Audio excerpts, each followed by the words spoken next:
Well, hello and a very warm welcome back to the Andrew Eborn Show with an incredibly special section we call the Radio Laureate, no less, because I'm joined by the legendary Mike Reed. How are you, Mike?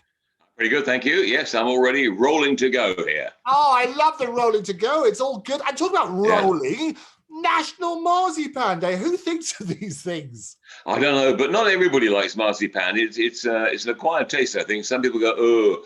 And sometimes with the Christmas cake, someone would eat the icing off the top, eat the cake underneath, and peel off the marzipan. Other people love it. So it's one of those, it's a Marmite thing. I think anything, obviously, that begins M-A-R, is a Marmite thing. It's a marzipan or a Marmite thing. You either love it or you don't. Oh, no, and what I love is that Robin Cousins, the ice skater, he selected of all the things to take as his luxury for a desert island disc. It was marzipan, wasn't it?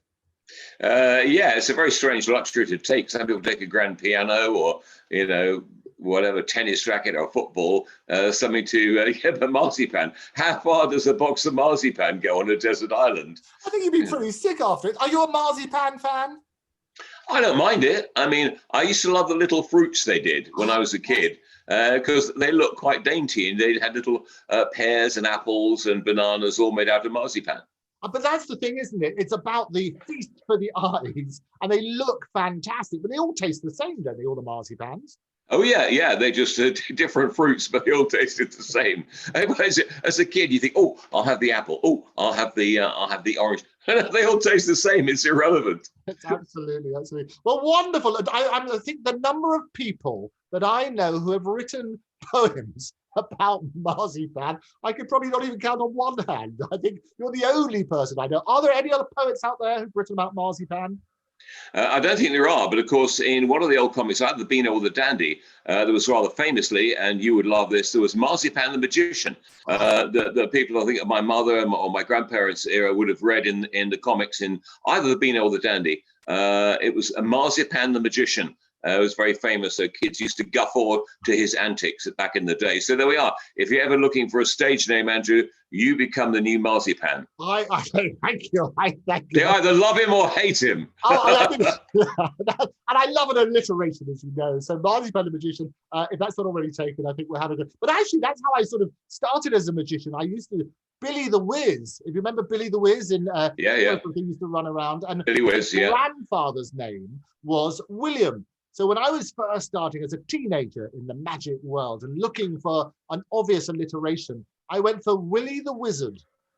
Ah, there's a lot to be said for that. The great movie for cabaret, absolutely. It's always a joy. It's always good. Yes. Well, one of the first poems I've ever heard about marzipan. It's over to the wonderful radio laureate, Michael Reed.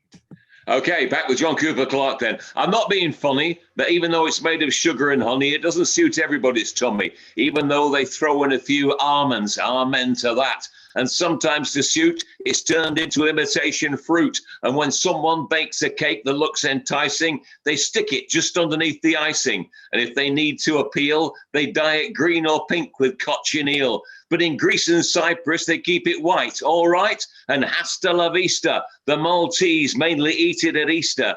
1512 saw the first mention of people munching marzipan. Spanish woman and Spanish man are first, and no one else can beat it or defeat it. The Spanish were the first to eat it.